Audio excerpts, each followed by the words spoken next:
fans, and welcome to round 3 of the World Touring Car Series, live here from Monza in Italy. The championship is well underway, season 3 of the World Touring Car Series, and we have all the action for you here on RaceSpotTV. It's Peter Mackay here in the RaceSpotTV commentary box, alongside my broadcast colleague Paul Smith. Paul, it's been certainly an eventful start to the season here in the World Touring Car Series. What can we expect today here at Monza? I think we had a little bit too much carnage last week at Hockenheim. It was certainly crash and bang. That was the order of the day. There's a number of drivers who have got qualifying bans here in this opening race, so it's going to be intriguing to see how we get those drivers at the front trying to work their way forward, but those cars further back try to work their way through the field as well. And of course it's Monza, so it wouldn't be Monza without talking about lap 1, turn 1. Very true, yes, that opening chicane is always a pinch point, that's for sure. We've seen it at all levels of motorsport. Who could forget a couple of years ago when Max Verstappen and Lewis Hamilton got together at that particular corner as well. Hopefully there won't be any of that tonight, but with the grid as packed as we do, over 50 cars taking part this evening, it is going to be tight. 3 sprint races as always, with a reverse grid for race 2 and race 3. And this is how our championship looks so far. We kicked off at the Red Bull Ring 2 weeks ago, last week at Hockenheim, and today we complete our first European leg with a round at Monza. Then in 2 weeks' time, we head off on a stateside swing, Canadian Tire Motorsport Park in Canada, with Sebring International Raceway marking towards the halfway point of the season, with Nürburgring for the 6th round of the season. Then it's Suzuka in Japan, followed by Autodromo Jose Carlos Pache, or Interlagos if you prefer, with Watkins Glen, Magny-Cours, Knockhill and Silverstone rounding out the 12-round series at the end of April. This is how the championship points look at the moment, with Kieran Harrison leading by 44 points from Nathan Ames. Then it's Esteban Rodriguez with Ross McFarlane, and defending champion Corentin Guinness back in 5th. Not been the best of starts to the season for Guinness. Then it's Morgan Butler, followed by Miguel Freitas, David Baker, Wojciech Savidovic and Sam Blees round out the Pro Class standings. In AM, it's Stuart Bickley for DCW Racing, who leads by just 1 point from David Mulqueen. Then it's Dan Martin for RD Simsport in 3rd, with Harry Fox in 4th and Mike Pollard rounding out the top 5. In 6th, it's Akram Zenoni, followed by Andreas Gilman, Nick Clibbins, Rob Sutherland and Sam Smith rounds out the top 10 in the AM standings. For the pro teams, well, once again, it's Sim RC on top of the shop, 58 points to the good from Pure Sims Esports, with Impulse Racing in 3rd, Hydro Race Geodesic in 4th, and Semper Racing, they round out the top 5. Pure Sim SimLabber in 6th, with Forer Mote Podcast by Geodesic in 7th, RD Simsport in 8th, CSS and Urano in 9th, and FreeM UK round out the top 10. In the AM team standings, well, it's DC Racing Blue, who lead the way by 35 points at this stage from Wiskins Racing. Then it's FRS VTech, IRES A Sports and Impulse Racing. Then it's Prestanda Nomad, followed by Joy Sport, DCW Racing Yellow and Ignium Motorsport round out the 9 teams in the AM class. Well, the drivers are in the middle of their qualifying session as things stand. The checkered flag is waved, so it is now time for the drivers' last chance saloon. Paul, anyone who's got anything left in the tank, this is when they got to show it. It certainly is, and you're seeing how people are trying to partner up and use the slipstream. It's going to be such a key thing to talk about around here at this venue. Kieran Harrison, our current pole sitter, the 159.962. I was actually comparing it, Peter, to an event that happened here at Monza with touring cars 30 years ago. It makes me feel old. The Touring Car World Championship, World Cup, should I say, happened in 1993. The fastest time in that was a 58.0, so they've got a bit of catching up with these TCR cars, haven't they? Just a bit, yeah. I think the budget for a TCR car is a little bit more modest than a World Touring Car machine of the 90s, the Super Touring era. I think there was cheaper Swiss watches than the engines in those particular machines, and certainly less complicated Swiss watches than the engines in those Super Touring cars. But it's Kieran Harrison who's on top of the shop by 0.3 of a second, which in the context of the World Touring Car Series, that's a fortnight. A huge advantage for Kieran Harrison in qualifying from Ross McFarlane. Nathan Ames there in third, David Baker in fourth, and Sam Blease in fifth. But one name that's missing there from the top, Paul, is Corentin Guinness serving a qualifying ban. Yeah, certainly is. As I alluded to, a number of drivers with a qualifying ban from this one, so that means that they've got to work their way through. But if ever there was a track that you don't necessarily need to be on pole position for, it's this one, because if you're at the front of the field, yes, you've got a nice clear track going into turn one, but you're going to be creating a big slipstream for 50 odd other cars right behind you. Yeah, I think that the only caveat to that is that, you know, if you're in the middle of the melee into turn one, you've got a much higher risk level. The only thing for Guinness is that he's so far back that he might be able to actually pull back and avoid any carnage that happens in front of him. Let's see then, let's run through how these drivers line up, over 50 cars to run through for the start of this 20-minute race. 3 20-minute races this evening with a reverse grid in race 2 and race 3 decided by a random draw as well. So lots of unpredictability on show here in this championship, mostly packed with Hyundai Elantras, so 1 or 2 Hondas, a solitary Audi, and yeah, but mostly the Korean manufacturer Hyundai who dominate the lead, the entry list. I did count 7 Velosters out there in this session, so the long tail is certainly the preferred car here. The Veloster LT, the Hyundai Elantra. Yeah, it's a wonderful looking car. Well, let's have a run through the grid then. Kieran Harrison will start on pole position alongside Ross McFarlane, followed by Nathan Ames, David Baker, Sam Blease, and Norbert Leitner. On row 4, it's Jamie Rushworth, followed by Spencer McCarthy. Then it's Michael Polishek, Morgan Butler, Terje Flatten, and Pete Newman. Starting 13th will be the first of the Velosters, Jack Sedgwick, followed by Szilard Nagy, Harry Fox, Nicolas Laubich, Jaroslav Sepula, and Stephen Walker. Then rounding out the top 20 is Dan Martin and Ash Sutton. Ash Sutton qualifying 20th. Gives you an idea of how competitive this championship is. Miguel Freitas starting 21st, followed by Ryan Hamilton, Esteban Rodriguez, and James Holman. Then it's Damon Mulqueen, followed by Richard Simner, El Neal, Nick Clibbins, Tom Stanley, and Akram Zinoni in the first of the Hondas.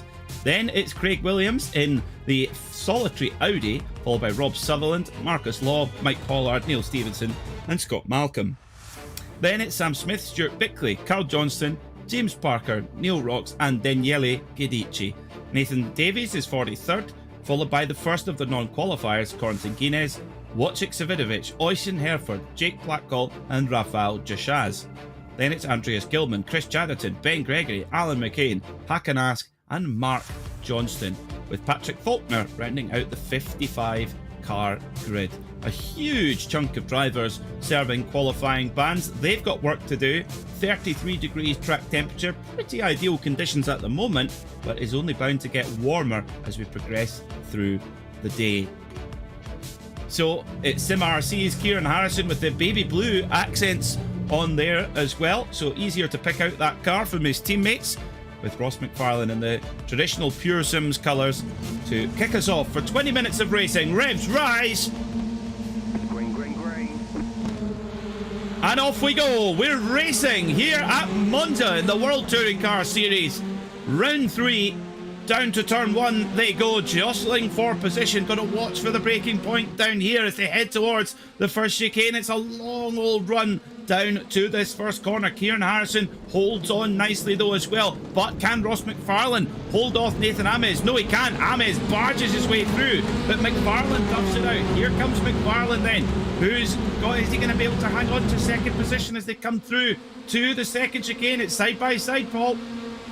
This is absolutely fantastic. Going towards the Della Roggia, this is where you can have a really big incident. You're at a lot higher speed than you were going into the Rettifilia for the first time. Onto the brakes, cold tyres and brakes. You've got to be careful with that up over the curbs.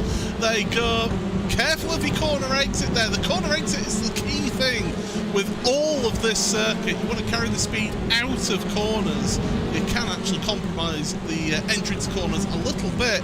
And do you know what? So far, touch wood, so good.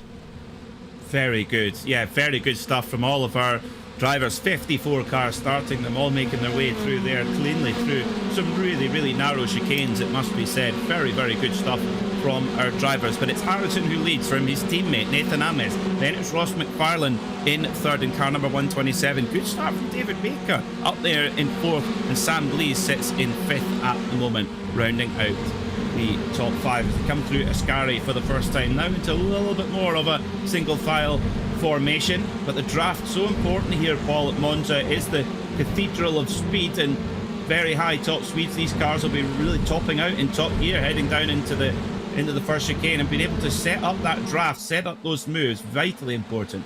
And it's the run out of this corner through the Parabolica that is key here for this one. Get yourself a slipstream, and that's Stephen Walker around at the Parabolica, hoping to get back up and running. The Curva Alboreto, of course, named after when they changed the name to name it after Michele Alboreto. Oh, big incident! Oh, and it's one of the two geodesic cars tangling together. No. Oh no! Terry flattened. Oh, has been flattened. Oh, and it's all arms and elbows. And that's the thing, is it just takes one car to go off, and their cars are so tightly packed together. I think that was Nicolas Laupisch in the Urano car. Oh dear. Damon McQueen involved in a big old shunt there as well. Corentin Guinness in the Sim RC car there was involved too. I don't know if he picked up gap damage or not, but McQueen definitely has. Several cars, one of the RD Oh no, cars. there's more. Oh, someone else been turfed into the wall there. Oh, it's all gone to pot. Well, they all behaved themselves on lap number one. They thought, great, we've got through lap one, lads. But it's gloves off and fight. Oh dear. Oh dear. Oh dear.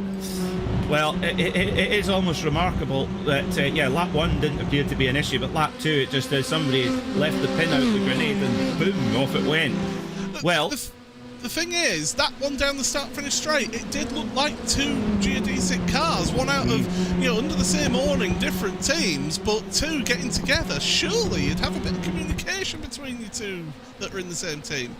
Yeah, that's really silly. That's really silly. There is no excuse for that, for hitting your teammate. Maybe on a last lap battle for a win, sure, but they're really silly. But tell you what, no such problem for Kieran Harrison. He's showing some ominous pace at the front here as well. Qualified on pole by 0.3 of a second, which is, in context, is a huge advantage in this type of racing. And he's looking really good. He's actually threatening to pull away from his teammate Nathan Ames, who might well provide a very good rear gunner service to keep Ross McFarlane and David Baker at bay. So once again, Paul, it's Sim RC versus Pure Sims. It's deja vu once again. It certainly is. I mean, Sim RC had such a good round at Hockenheim. Here we go. Here they are. Well, you'd think you run out the same awning, and bang, he goes into that geodesic car. What on earth was going on there? It's truly bizarre. Truly bizarre. And look at the chain reaction. It just kicked off. And that's it. Kicked off several other accidents. And minding your own business, all of a sudden Sutton gets sandwiched. Yeah, cars absolutely everywhere. Damon Mulqueen had his own incident. You just saw it in the background of shot there. So he had something happen. Of course, remember, second place in your AM Championship is Damon Mulqueen. Yeah, not a good start to the night for Damon. The good thing is about this format of racing, though, if you can get yourself into the reverse grid draw, we don't know what the reverse grid will be until the spinny wheel decides in between race 1 and 2, and then there's another reverse grid for race 2 and 3. So it's very difficult to get 3 clean races in this form of racing, so you just have to maximise each result that you get. But we've already got a plethora of drivers who are in pit lane. Ash Sutton, Harry Fox, 12. Chris Chatterton, 12 drivers, Nathan Davies, I won't name them all, Terry Flatten, Spencer McCarthy, Michael Polishek. So there's a lot of high profile names in there as well. Guinness is showing us, he's showing us out the session. Yep, he is. By my recognition, he must have got caught in it. Here he is. RD, was it one of the RD Sim Sport cars? That was a John Virgo trick shot if I've ever seen it. Yes, it was, absolutely. Just came in from absolutely nowhere. Looked like he'd got his braking wrong, tried to avoid somebody, hit the grass, and then just wildly out of control, and before long it's a 7-10 split. Yeah, that was very messy, very, very messy indeed. Well, goodness knows what we're going to experience when we get the reverse grid as well. But yeah, there's Guinness, so he gets a little bit of contact, and then Nice yeah, pulled just decides that's enough. So, right, well, that's kind of strange from according to Guinness. That means that if he continues in the rest of the race meeting, he'll start at the back for race 2, and that'll make it very difficult to get in the reverse grid draw for race 3. So according to Guinness, comes in, he's a defending champion, don't forget, coming into this round 5th in the series, and he's going to drop even more valuable points, Paul, after 3 rounds.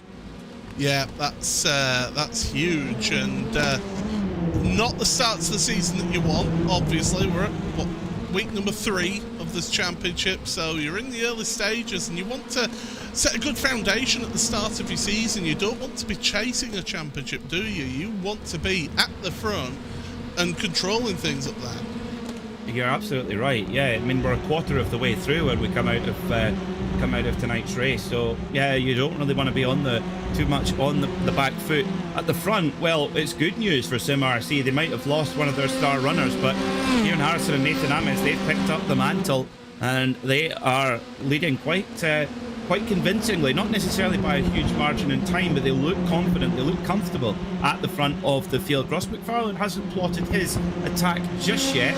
You can be sure he's got something up his sleeve with his teammate David Baker behind him. That's very handy, and especially on a circuit like this, which is closer to a super speedway than it is to a road course. That having a dancing partner, having an ally in those drafting battles is really important. I mean, I'm looking at my timing software here. Kieran Harrison at the front, he's topped out throughout this race so far at 235 kilometres an hour. Ross McFarlane and David Baker at 238, 239. So it shows how being just that little bit further back in the queue. I mean, Norbert Leitner, actually, 241 k's. He's the fastest top speed so far in this race. So it shows that the further down that grouping, the more slipstream you get, the higher top speed. The problem is, you've then got to make the move and make it stick. Yeah, and I wonder if the drivers are just kind of sussing out where they can make a move and maybe saving it towards the end of the race when the points are handed out. Of course, we're not at half race distance yet. 11 minutes to go in this one. There's Sam Smith and Scott Malcolm battling away there for 32nd position. It doesn't get any less fierce further down the field. Sometimes the opposite. There's wheel-to-wheel contact going on there as well.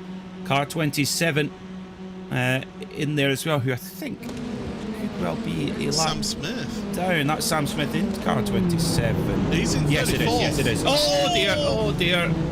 Biff. Oh, well, it goes from bad to worse for Geodesic, doesn't it?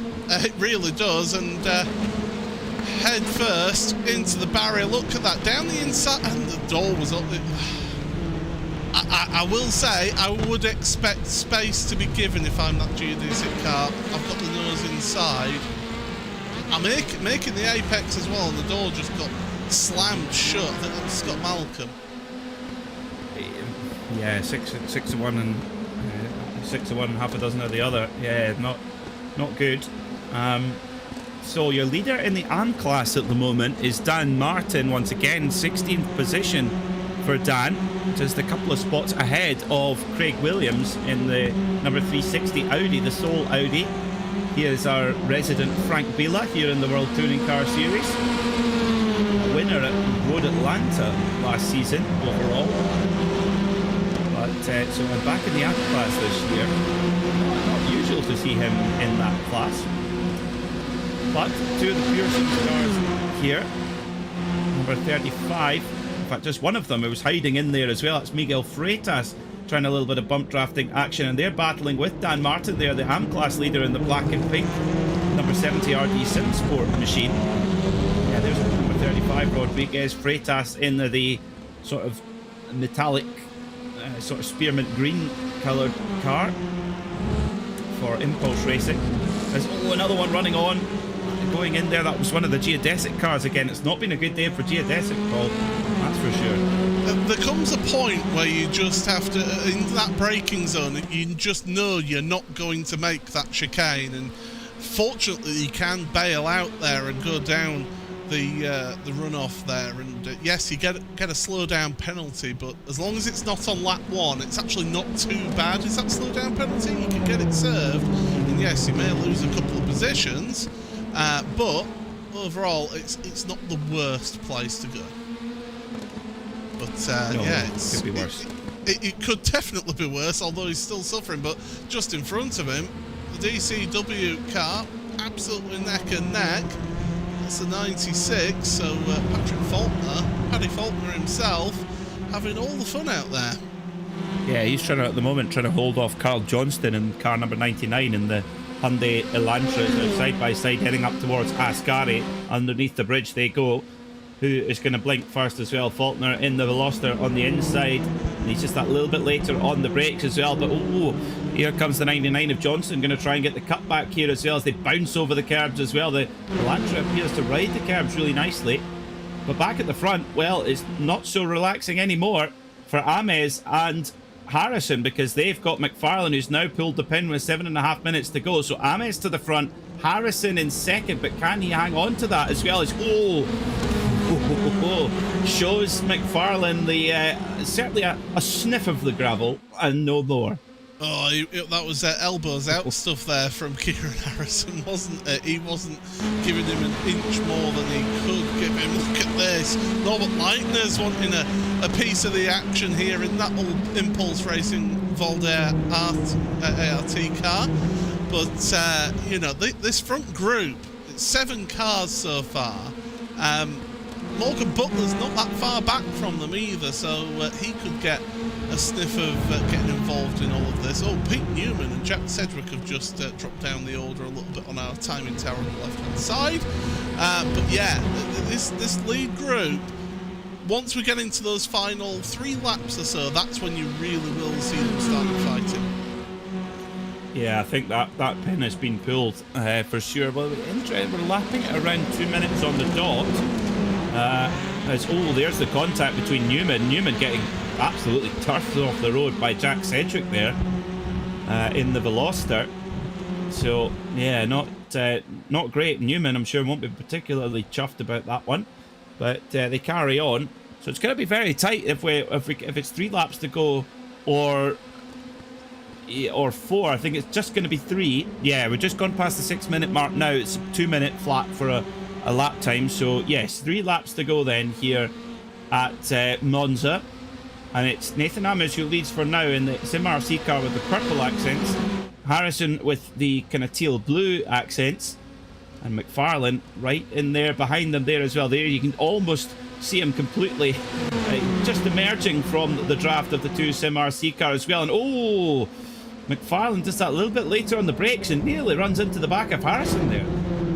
Yeah, the good doctor, David Baker, he just dropped back a little bit. Not the best exit out of the Parabolica, so just dropping back from those front 3 right now with Norbert Leitner right behind. But yes, McFarlane, he's sniffing. He's looking for that opportunity to come into his favour. You mentioned about the Elantra, with it being so good over the curbs. It is the best car at dealing with curbs, is this one. It's the longer wheelbase of this car over the Honda and over the Veloster that really does set it apart, and it really handles those curbs. You can really clatter it over the Rettifilio and the De La Roja as well, and to a degree that the first and last, the 2 left-handers on the Ascari chicane as well, really monster those curbs to try and make it the shortest distance as possible on this track.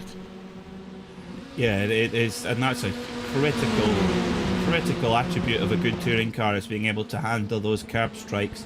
And here at Monza, there's a lot, as you rightly mentioned there, Paul, there's a lot here of big curb strikes here at Monza, especially coming here through Ascari as well. But Ames, Harrison leading the way with McFarlane right on behind him. We know that McFarlane never pulls silly moves. He'll only take a move if he feels it's absolutely on. He's never one for just sort of having a go and hoping for the best and then causing an accident. He's one of the most controlled drivers, I would say, in the championship. But it's great to see Kieran Harrison running so contently at the front of the field here as well. He's come close in this championship several times, always been a front runner, but never quite been able to get the championship in the bag. This, I think, is his best chance of the challenge. And he pops out to the outside, and here comes McFarlane. He's going to try and follow Harrison and go past Ames here into the braking zone, and he's got enough of a shoulder on him. And here comes McFarlane. Biff, little bit of a side-to-side contact there as well. And you know what? That's given Harrison a very, very valuable respite there. A couple of car lengths. But what Nathan Ames will be saying to his teammate is, hey, stay over to the right-hand side, will you, mate? I need all the slipstream I can get to try and beat Ross McFarlane. McFarlane squeeze into the De La Roja onto the brakes. Will he get the move completed? Now he's compromised for his exit, and MS can potentially make a move into Lesbos, but no. Nicely done by Ross McFarlane, and he'll have about a lap and a half to try and get to the race lead. Although 7/10 of a second, Kieran will be happy with that. Yeah, opened out a lot there just in getting that move done. As you said, you have to be compromised a little bit to make that move, but that was a lovely move, clean, pure move there from Ross McFarlane. Got the move sealed up nice and tidy, and nothing Ames could do.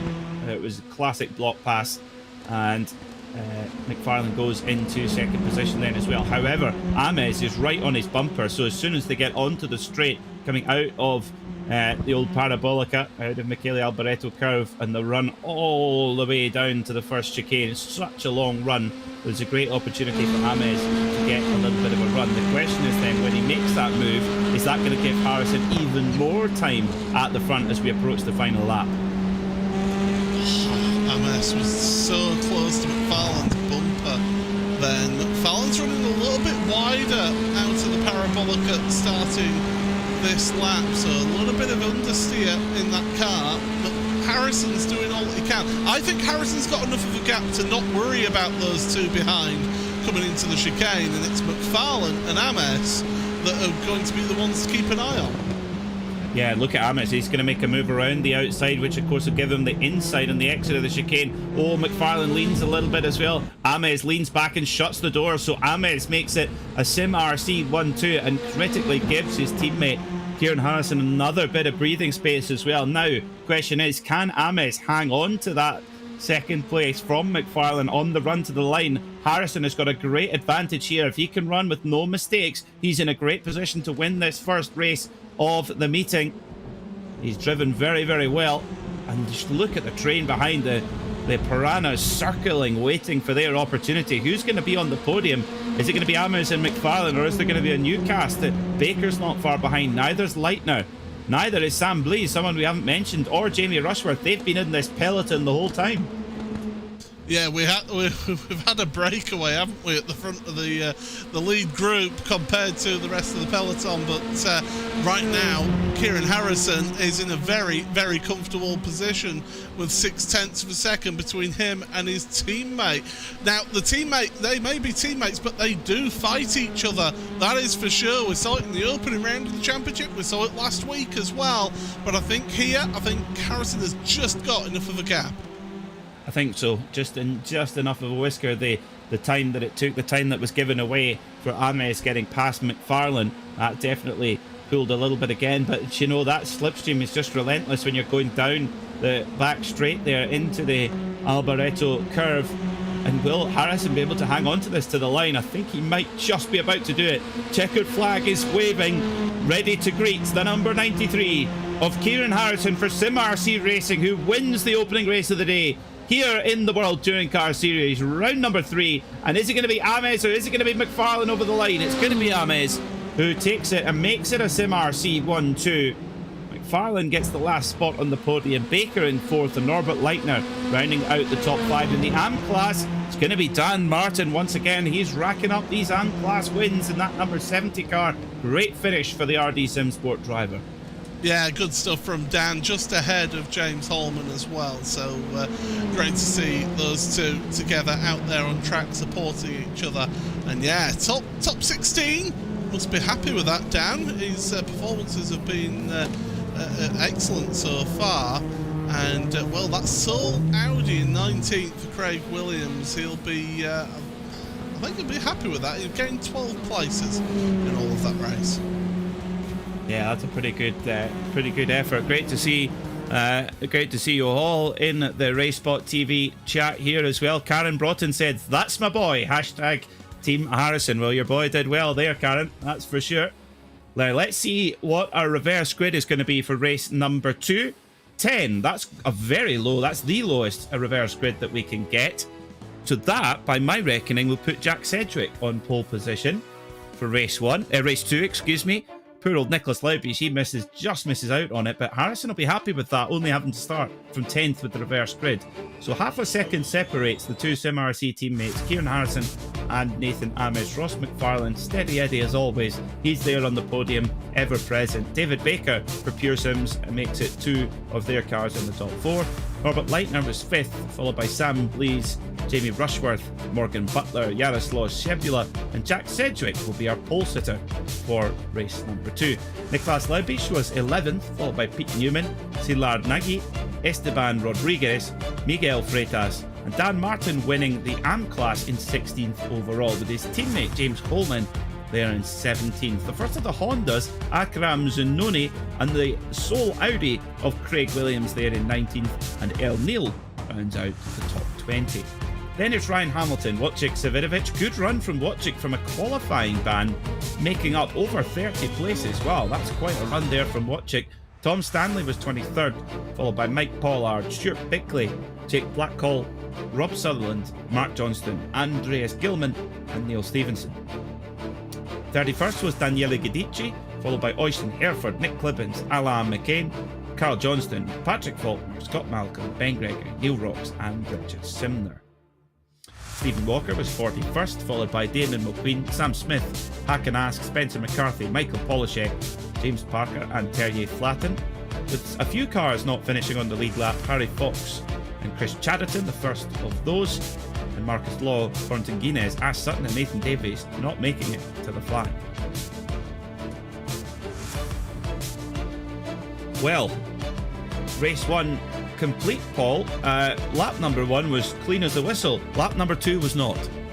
No, it certainly wasn't. And I think, as I said, the gloves came off a little bit, didn't they? And really gave us something to shake our heads at and tut in the best British way that we can.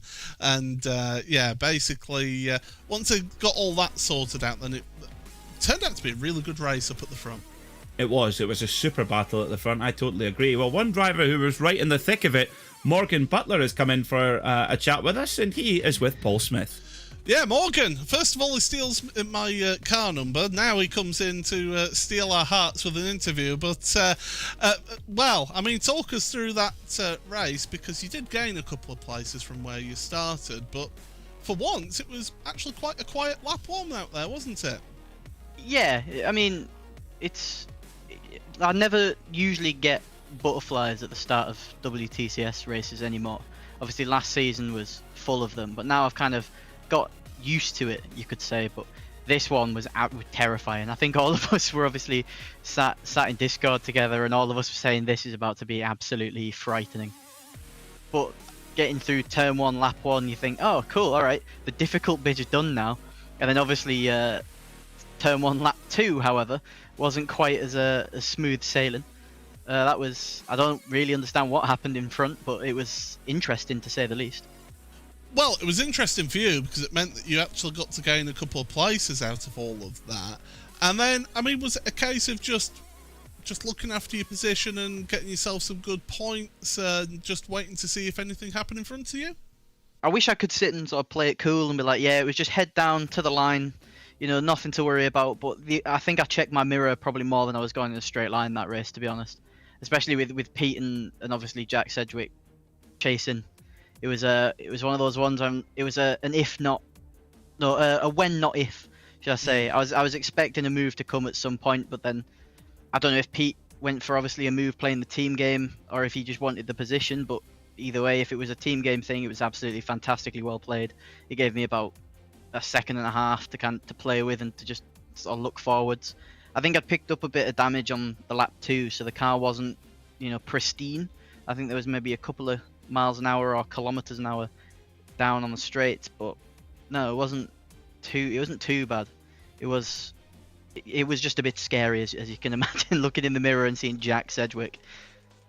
And well, looking forward to race number 2 then. We've had a number 10 drawn out, so you are going to be starting third on the grid, second row of the grid. I mean, how are you feeling? Does that take a little bit of the pressure off at the start because you've only got a couple in front of you, or do you have to be concentrating more on your mirrors for the car absolutely sending it? I mean, starting P3 anywhere but Monza is probably quite a nice thing. I mean, it's all well and good only having 2 cars ahead, but it's the 48 behind me coming barreling into the same corner as me and wanting the same bit of track that I've got. That's obviously going to be the worry. Yeah, well, all the best for that, and thank you for joining us in the commentary booth here, Morgan. Thank you very much, guys. It's always a pleasure to speak to you all. There we go then. Morgan Butler, Peter. He seems happy with how race number 1 went, and he makes a very good point of having to worry about 40 odd cars in your wing mirrors just at the start of this next race, Finnick starting third. Yeah, well, that's one way to look at it, that's for sure. To be honest, I'd rather be as far up as possible to potentially, to avoid any melee happening behind. So I think Morgan's in a really good position there to be able to make up the most of the, his reverse grid draw and get some really good points on the board. Of course, our reigning AM champion, that's what he was referring to, having a few kind of heart-racing moments trying to get that championship over the line last season, and he did very well in doing so as well. So yeah, we'll see how he gets on this time around. Yeah, but I mean, I will say that battle for the lead, it was firm but fair, wasn't it? It was great to see a little bit of shoulder rubbing and swapping of paint, but that is touring car racing. Yes, rubbing is racing, not clean punting somebody out the way. That's not touring car racing. But what we saw up at the front was great stuff to watch, in my opinion. Yeah, as John Cleland would say, it's like, what is this, stock cars or motorsport? No, absolutely, it was really clean but firm at the front there between Harrison, Ames, McFarlane, Baker et al. And I think with having, I can't remember a reverse grid as small as that here in the World Touring Car Series. So what we're going to likely see is the front runners from race 1 coming to the fore in race 2 as well, because they do have a bit of an edge over the rest. And I think they've got enough of an edge to make their way to the front, or at least be in that leading bunch in the latter stages of the race. So we could see potentially the first double of the season as well. Yeah, we could. Quite cool. We could see that. I mean, one thing I would say is look out for Wojciech Savinovic and Esteban Rodriguez and Miguel Freitas trying to keep that momentum going forward in all of this, and getting themselves the best opportunity for race number 3. I think they would have liked a bigger reverse grid draw, personally. I think they would have liked to have seen that, but you're still a lot further up than where you started, having grid penalties in the case of Wojciech. So yeah, it'll be interesting to track their pace and how they get on coming through this, because the further up you get, the harder it gets. Definitely. Yeah, definitely. I mean, they might have been and there was quite a lot of attrition in front of them too. I mean, there was a few free kicks, it must be said. And you've got to keep it on the road to take advantage of that. But yeah, it'd be interesting to see where they end up after this race 2, and indeed what the reverse grid draw is, because if they make it all the way up and then get the wrong side of a reverse grid draw and they've got it all to do again. I think what it shows though is that the qualifying ban is a very useful penalty, because if you don't behave, qualifying ban with as many cars as we've got this season, it's seriously damaging to your championship hopes. I mean, I know what it was like last season starting at the back, and that wasn't due to any qualifying bans, I can assure you. That was just on pace. It is brutal back there in this series. You're in such a big pack of cars, especially at the start, when you're going 2-3 wide down into the first lap or two. It is a real challenge when you're in there. Now, when you're one of the quicker guys, you're having to adjust where you're braking and where you're turning in and things like that, because the cars in front of you, you're out of position. Those cars are trying as hard as they can. The problem is you're used to braking that extra 10 yards later, or carrying about 5 kilometers an hour more through mid-corner. Yeah, and you've got to adjust to that, and you've got to be fully aware of who you're racing around. That being said, you know, we're now in our 3rd season. Many of the drivers in this championship have been here since the beginning, so they kind of know how it works driving around one another. And you throw into the mix as well that a lot of these drivers take part in the World GT Championship, part of the World Sim Racing kind of paddock, and so they do know who's who and what kind of pace level everybody's at. So there is that, but they've got to be able to adapt to that and keep on touch with that. Come on, this is touring car drivers. They don't learn lap to lap. It's what do you expect? Now, it takes a little while. Every season, at the start of a season, you're always going to have a few more incidents because you have got new drivers coming in. You don't know how each other drive yet, and you're learning all the way through those early stages of the season how others behave and react to situations, and then you can adjust how you drive around certain people. I mean, when I was on the grid in the first 2 seasons of the series, I knew who to avoid and just say, do you know what, you're that desperate to get past, go on, go past. I'm not fighting you, because you know that you'll end up in the wall if you try and fight them too hard. So you learn how to do things and learn to read situations and keep yourself, half the time this championship, it's keeping yourself out of trouble. Big time, yeah, big time. I think that's why Ross McFarlane's got so many titles in both here in the World Touring Car Series, but also in World GT as well. Well, we've got Race 2 coming up in just a few minutes. We're going to step away for a brief moment here on RaceSpotTV. Don't go anyway. Race 2 is coming up right away.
Back to RaceSpotTV, where race 2 is almost upon us. Just a minute and a half of the warm-up session to go, and we will be underway with Jack Sedgwick starting on pole position for the second of our 20-minute races this evening. And well, the track temperature has shot up. 33 degrees Celsius at the start of race 1, 42 degrees Celsius for race number 2. Paul, what effect is that going to have for the drivers? Well, I mean, with this track, it's all about hard braking and hard acceleration out of slow corners, plus some long radius, medium to high speed corners as well. Those front tyres, by the end of the race, are going to be like, well, they're going to be like jelly. They just all will be awful to use. The amount of heat, it's not so much the wear that you're putting through them, it's the heat. The heat build up on those tyres in the front will be awful, and by the end, it's going to be a case of, you will see, whoever can look after their tyres a bit better than others will really have an advantage towards the end of this race. Yeah, for sure. I think that's going to be the case with this. But these front-wheel drive machines, 2-litre turbocharged engines, all the horsepower going through the front wheels, just over 350 horsepower, and a lot of torque as well. So, yeah, the front wheels get a real punishment through here as well. And then the disparity in temperature between the front and the rears as well is quite profound. So, let's see how they're going to roll off then for the second race here as well. A quick run through of our 54 car grid here in the World Touring Car Series. Well, with Jack Sedgwick on pole position in his Craig setup shop Hyundai Veloster after a 10th place finish in race number 1. Our race 1 winner, Kieran Harrison, will start from 10th. So, Jack Sedgwick on pole position, followed by Jaroslav Sebula, Morgan Butler, Jamie Rushworth, Sam Blease and Norbert Leitner. Row 4 is David Baker and Ross McFarlane, followed by Nathan Ames, Kieran Harrison, Nicolas Laubisch and Pete Newman. Then it's Szilard Nagy, followed by Esteban Rodriguez, Miguel Freitas, Dan Martin, James Holman and Akram Zinoni. Then it's Craig Williams, El Neal, Ryan Hamilton, Wojciech Zavidovic, Tam Stanley and Mike Pollard. Then it's Stuart Bickley, Jake Blackhall, Rob Sutherland, Mark Johnson, Andreas Gilman and Neil Stevenson. Then it's Daniele Guidici, Oystein Hereford, Nick Clibbins, Alan McCain, Carl Johnson and Patrick Faulkner. 37th will be Scott Malcolm, followed by Ben Gregory, Neil Brox, Richard Simner, Stephen Walker and Damon McQueen. Then it's Sam Smith, Hakan Ask, Spencer McCarthy, Michael Polachek, James Parker and Terje Flatten. Harry Fox, Chris Chariton, Marcus Law, Corentin Guinness, Ash Sutton and Nathan Davies round out our top 54 cars. Just made it. There we go. So, Jack Sedgwick on pole position and off he goes. We're racing here at Monza and it's not such a good start for the Craig setup shop driver Jack Sedgwick. Jaroslav Sebula gets a great getaway in the Hyundai Elantra and has the inside line as they head down towards the chicane for the first time. So it's Semper Racing's Jaroslav Sebula who hits the front then as well, and oh, Morgan Butler gets a nerf from Jack Sedgwick there and that puts him back down the order. But Sebula has pulled out a nice little gap there, Paul. He certainly has, and he's trying to make a breakaway. If he can break that slipstream and pull away at the front, then he has got a tremendous opportunity of a race win, because Jack Sedgwick and Jamie Rushworth are busy trying to fight over second place right now. They're allowing the leader to get away into contact between the two of them. Well, it was almost inevitable, I'd have to say, between those two. They were scrapping away all the way through Curva Grande, and we stay green flag racing for the time being. Yeah, it just looked like Sedgwick just turned across the nose there, and yeah, there wasn't really a great deal that Rushworth could do in my book, but we'll get another look at it, I'm sure. But what this means is Sebula's got a great opportunity here to scamper away at the front. He's already a second and a half to the good from Sam Blease. So Sebula's just got to try and get into a rhythm quickly, lay down some qualifying laps now, try and build an advantage, because Sam Blease is in second at the moment, but he's got Leitner, Baker, McFarlane, Ames, Rushworth behind him. Oh, huge wreck. Absolutely enormous wreck. Oh, gathering up all over the start, all over the back straight here as well. The road is completely blocked. Absolutely blocked. And several cars getting held up there, but we stay green. No safety car called. So we carry on, and Harrison making a move there on the number 3, Jamie Rushworth, Paul. Polasek was involved, I think Guinness was involved in that as well, Ashley Sutton, Terje Flatten as well involved. I mean, talk about who's who have got involved in incidents in race 1. They've got involved in incidents in race 2 now as well. Well, that's not the case for Ash Sutton, but the qualifying ban for Guinness has put him back in that danger zone, and well, it's shown. So, good move from Norbert Leitner, who moves up into second position past past Sam Blease, excuse me. So Sam Blease for Geodesics drops back to third. McFarlane's made a great start. So he started 8th on the grid. He's up to 4th already with his teammate David Baker right behind him as cover. But the two Sim RC machines of Ames and Harrison right there as well. But Sebula, great start, but goodness me, what a wreck that was on the back straight there, Paul. The road completely blocked. And that's what can happen sometimes out of Lesmo 2. It really narrows down, does that part of the track, and any contact with a barrier just fires you back on to the track there, and that can have huge, dire consequences, as we saw on the live pictures. I'm sure we'll get a look at that again. Norbert Leitner, I think he's a dark horse here, because we saw he had the pace in race 1 in that lead pack. He finished 5th. He's now in 2nd place. He's been catching up. Here's what happened then. Well, one car pulls out to one side when you've got a car alongside you. I'm sorry, but your eyes must be painted on if you think that's a good move. And that, coming flying in thinking, oh, I could dodge all of this and make up a load of places, that sends you straight into the pit lane. Yeah, a lot of sloppiness in there, it must be said, at that stage. And it's so frustrating when you put in so much effort and so much preparation as these drivers do, and then especially if you get caught up in someone else's incident there, none of your own making, it's very frustrating. So Sebula does have the lead for now, but Leitner is hunting down Leitner, and this is a view of just what's going on. Why are you still on the throttle? Why? I mean, once he's got onto the grass there, if he touches the brakes, the back end will go and he'll cause enough wreck. So either way, as soon as you've committed to going, oh, I'm going to go flat out to the right there, you've committed to an accident. It's just how you go and commit that accident. Quite frankly, that is poor driving. Yeah, I agree. Yeah, well, we could see a few more qualifying bans, Paul, for next week from the drivers. Now, I think there'll be a lot of angry drivers in the virtual paddock as well who have been caught up in that absolute mess.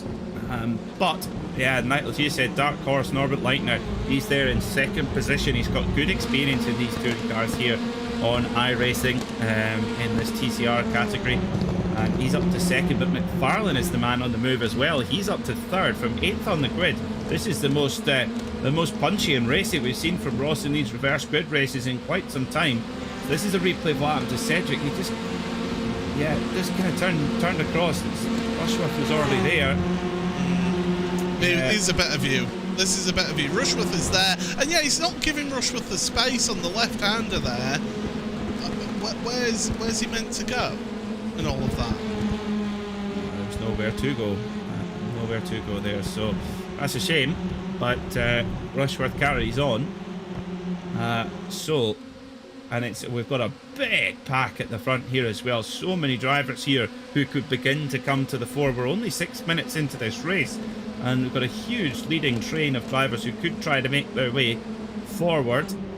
Laubischer's made up a spot or two. He's up to 10th in the Urano Esports machine. A team who are really good running at the Daytona 24-hour and the GTP class. Didn't quite get the victory, but they really showed their pace. So this is what happened. Oh my goodness! That's Ben Gregory. Ben Gregory.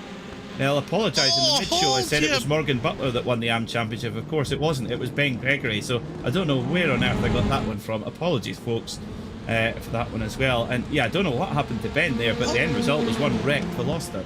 It's the car rolling back onto the track which I don't like and all of that, as Leitner goes to the head of the field. So Yaroslav not able to hold on to that lead then. He wasn't able to run away. Here's another look at that. They went 3 wide. Oh, there was contact.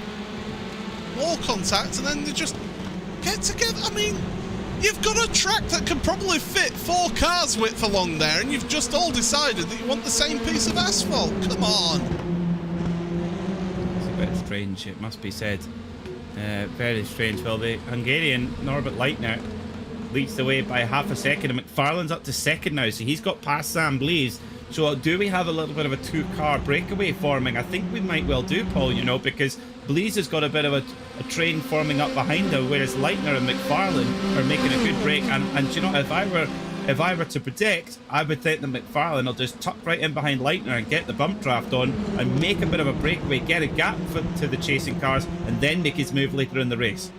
Yeah, that's what they need to do now. They need to work together at the front, the Leitner and McFarlane. Try and get away. You're absolutely right there. And Sam Blaze, I've been impressed with Sam's performances so far this season. Okay, not every result has gone his way, but he's been really up there with the pace and been able to challenge. Nathan Ames and Kieran Harrison, 5th and 6th place. They're stuck behind David Baker right now, so they've got to have an element of patience in all of this, because they are still in a big pack. And speaking of big packs, we've got 2-3 wide, a little bit back.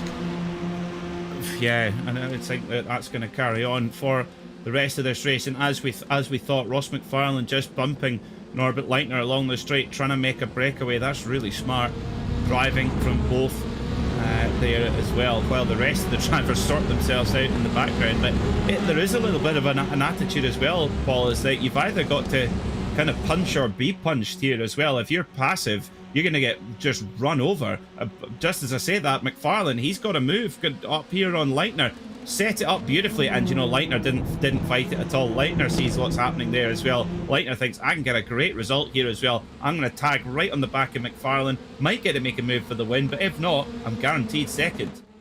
We saw last week how Ross really was able to work with leaders in that third and final race and to try and pull away. This is what we can see here in this one. We saw it last week as well with Miguel Freitas, who realised he didn't have the pace of Ross and gifted that place to hang on to his coattails. It's not a bad plan by Norbert right now, and if they can run away from those 4 behind them, then they've got a really good opportunity. But you don't want to be fighting until the last 2 laps or so if you've not got the biggest lead.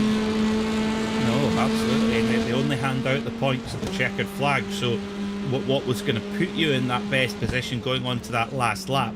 And I think for Leitner sitting behind McFarlane here, just bumping along, and if he is going to make a move, make sure you can make it absolutely cleanly without slowing both down, and that's very difficult to do. And if you look in the mirror, if Leitner looks in the mirror, he's going to see Blees, Ames, Baker, etc. all battling over one another. Here comes Leitner. He's going to go for the bump draft. There's your answer. That's what the inside of a Hyundai Elantra TCR car looks like. And yeah, very, very wise indeed. And very cleverly doesn't go absolutely to his braking point and ram into the back of McFarlane. Made sure that McFarlane could hit his braking point as well. But I tell you what, Blees is not letting them get away. That draft is... Do you know, Paul, I think the draft's a little bit stronger than it used to be in these cars. Yeah, it does appear that way, doesn't it? But Baker losing a couple of places there, so that's moved Ames and Harrison up a place into each of them. And it's looking a little bit ominous that the Sim RC cars are working their way forward in all of this. Track temperature's still quite high, so into that final 5 minutes you will see drivers just struggling. But fortunately for them, there aren't actually too many corners around this track, so it doesn't affect you too much as compared to, say, somewhere like Interlagos, where you really do lean on those tyres.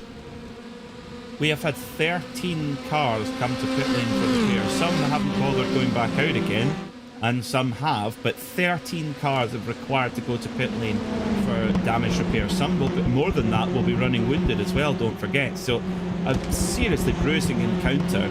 So, 20% of the field in having to go to the pits to get damage repair. Oh, Laubish running way wide on the exit of Ascari. Oh, that was a bit of a tense one there. I thought he was going to end up in the fence, but Laubish hangs on just. You're fortunate at the exit of Scari Chicane. You have got the really short track cut through, come back on there, so it gives you a bit of asphalt to run over, so it gives you a little bit of an out on the exit of Ascari Chicane. But yeah, definitely these drivers now, they're really pushing themselves and pushing these cars, and Laubish is definitely feeling that Morgan Butler, who's doing a bit of Morse code on the back of Laubish's car.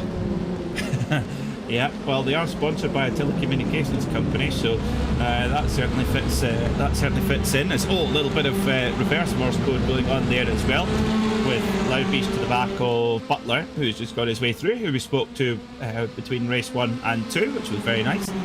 They're running in the SimLab cars, SimLab liveried cars, but they run out of the pure Sims awning, the virtual awning, if you like.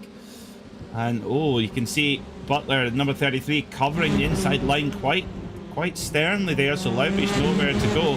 Laubish is very much sandwiched in there by the SimLab cars. The SimLab's the bread, Laubish the meat in that situation. Paul Smith nods knowingly. Other fillings are available, especially if you're vegetarian or vegan. True, yes. Mozzarella and pesto with sun-dried tomatoes. Hummus. Like I don't know why you'd put hummus in the I don't know why you'd put that in a sandwich, but if that's your bag, you crack on. It's your sandwich. You make it how you want it. Nothing better than a crisp sandwich, I can tell you. Crisp sandwich, yes. Which crisp do you put in the sandwich? Cheese and onion. Cheese and onion. Okay, get a good tang from that. Yeah, very good. Ross McFarlane leads then from Norbert Leitner, and please, I tell you what, I like you, Paul, really impressed by car 13 Sam Blease. I thought McFarlane and Leitner would break away, considering the pace that McFarlane carved through the field. I thought he's going to be gone here, but Sam Blease has not let it get him down, and he's kept in that draft, so he's right in the hunt for this race win. Brilliant stuff from the leading geodesic driver. We've got 3 laps remaining as well. A bit of side by side. Yeah, Norby is thinking, right, I want to make some moves forward here. Here comes one of the Sim RC cars as well on Blease. Don't think they'll quite make it. They can get the run on the outside there, get the better exit out the corner, and that's exactly what you're seeing right now. But Blease, if he holds it around the outside of Curva Grande, does have the inside for the Della Roja. Well, Ames has picked his pocket there as well at turn 1 and got the move done on the run to the second chicane as well. And Blaze is under pressure now from Harrison, a race 1 winner, don't forget. And I think he might get this move done, is he not? Now, there you go. There's an example of how you get through turn 1 without crashing. Both drivers giving each other room through there. It is possible, ladies and gentlemen. Apologies for the sarcastic tone. That was more than I anticipated when I loaded that one into the player. But anyway, Blease has just got shuffled back, and do you know what? He didn't really do anything wrong there, Paul. Just got in this form of racing, you just need one driver to just put you a little bit out of position, and you can just get steamrolled. Yeah, you just get freight trained down the order, and before you know it, it's just really is so difficult to get yourself back into that train, and you lose that rhythm as well when you're offline and you're having to brake in different places to where you normally braking, and before you know it, you're at the back of a queue of traffic and you're thinking, what on earth happened then? I just had a very inexpensive car showroom go past me. Hyundai, a premium brand now, Paul. They're one of the fastest growing brands in the UK. I tell you what, I really want to go with one of these i20Ns. That's what I really fancy. I shot one of them. I saw a red one yesterday. I thought, yes, bit of that. I wish we had the Elantra though. I think the Elantra would be very cool on UK roads. Anyway, Norbert Leitner leads with 3 minutes and 38 seconds to go. Leitner holding the inside line as McFarlane takes another run at it as well. And Ames is on them. And Nathan Ames is on them with Kieran Harrison in not too far away proximity. And is McFarlane going to be able to get this done as well? He's put his car where he needs to. Ames then sticks a nose in at Leitner, so it's Leitner now who's getting freight trains. And we thought this might be the case, Paul, in this last quarter of the race, that the front runners from race 1, they've come to the fore in race 2 as well. Yeah, these drivers are really picking it up now. They're into the final 2 laps of this race, onto the grass there for Leitner. My goodness, that's a big heart-in-mouth moment, and that's just for me in the commentary box as they come through that second chicane. And, well, here comes a mess then. He's thinking, I want past because I don't want Ross McFarlane to run away in all of this. And McFarlane's... Oh, Leitner in the kitty litter. Oh, dear. Oh, Leitner drops to the back of the group now. Can he make up any ground as well? It's not done. He's got in the back of Blees there as well. Mention David Baker as well. He's Mr. Invisible here. He's just sort of, he's in this leading pack, but has been very much kind of anonymous, and that's almost a good thing, because you're not ended up getting near misses like that where Leitner nearly ends up getting turned around. And do you know what? I don't think Ames got away with that without damage, Paul. That was a reasonable dunt there from the Sim RC car. That would have been a massive accident. Fair credit to both drivers to react in the way that they did. Now, Ross McFarlane's feeling the need to weave down the straight there. I mean, what I once heard is all you're doing is you're actually extending the length of time that you're on the straight by weaving. So here we go. Start the last lap then, Peter. Who's your money on? Because quite frankly, it could be any of this top 6. It could be, and look at Ross McFarlane waving back and forward, trying to break the slipstream from the two Sim RC cars who are bump drafting one another really strongly. We saw that technique used to fantastic effect in the Daytona 24 Hours, the Apex Racing Team bump drafting for 24 hours solid in their two Audis, and with nobody could really match them with that tactic, and the two Sim RC cars have used that as well. As Laubi's getting in the thick of it there with Rushworth right behind him. Laubish in the red Urano car. And there we go, side by side for the lead. Here comes Ames. His teammate won race 1. Is Ames going to make it 2 in a row for Sim RC? Is nothing McFarlane can choose. Ames put his hopes in the hands of McFarlane there, and McFarlane backed out, Paul. Oh, Harrison comes from out of nowhere, got the great run through the De La Rocha. McFarlane's being held out wide, and this is going to be Harrison's, you know. Don't call it yet, and to be very fair, Harrison giving the room there to McFarlane. Great, firm, respectful racing, just enough for car's width and no more. Really good as they come up to Ascari for the final time then as well. It's going to go down to the wire here in race 2 in the World Touring Car Series at Monza. Absolutely identical on the brakes, but as Harrison got it as they head into Ascari, side by side they go again. Respectful racing room given. Here comes Ames. Ames has got a super run. He's going to rocket past McFarlane, bump his teammate Harrison into the lead, convincingly so, into the Michele Alboreto curve they go for the final time. Sam Blees is in there as well. He's brought himself back into the fray. But is it going to be 2 from Harrison? Are we going to see a double? It's going to be a drag race. It's going to be a Sim RC drag race to the line with Ross McFarlane in there for good measure. They touch. This is going to be a dead heat. Is it going to be Ames? Is it going to be Harrison? I think it was Harrison by a whisker. Yes, it was. 23 thousandths of a second. What a motor race. Oh, what a finish to that race. You're absolutely right there, Peter. What a motor race indeed. Wow, that was sensational. And you've got to remember with this track as well, that finish line comes up to you very quickly here. It's right at the start of that pit lane.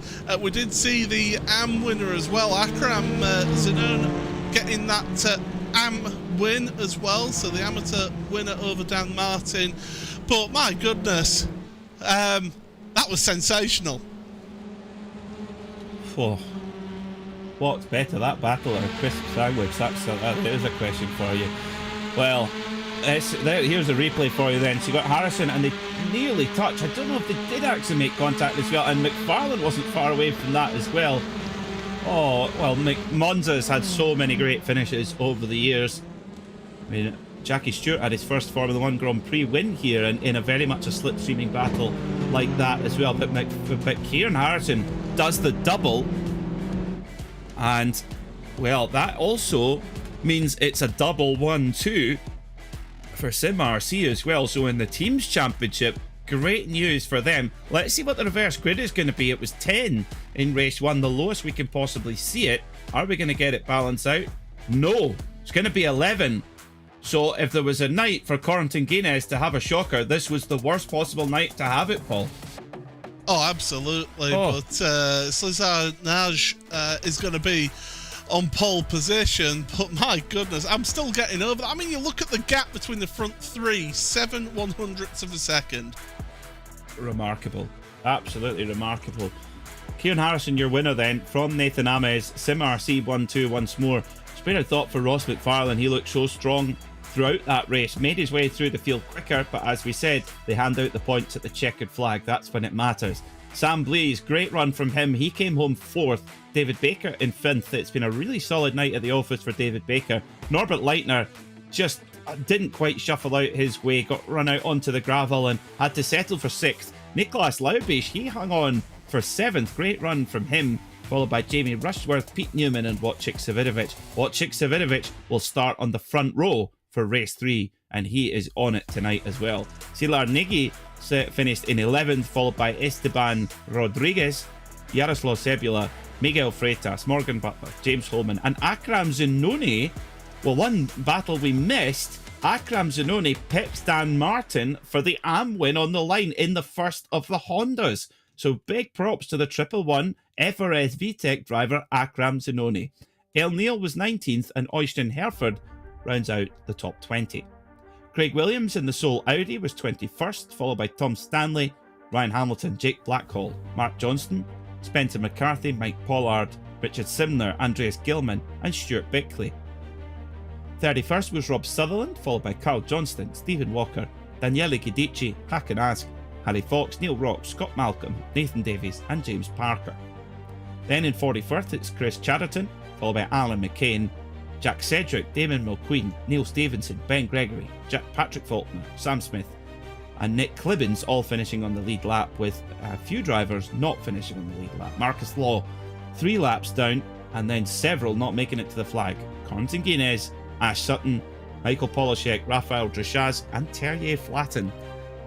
So again, some high profile names not making it to the flag there. Well, we're being spoiled tonight, Paul, it must be said. Yeah, we certainly are. Like I say, 7/100ths of a second covering the top 3, 1/10 of a second covering your AM, winner and second place. I mean, this is what Monza gives you. It just gives you just slipstreaming battles all the way to the end. It's a tactical race, is this one. You might think it's just a absolute flat out blast for 20 minutes. Not so. You've got to think and be patient if you're in a queue of cars to work your way through. And you saw that with Harrison and Ames.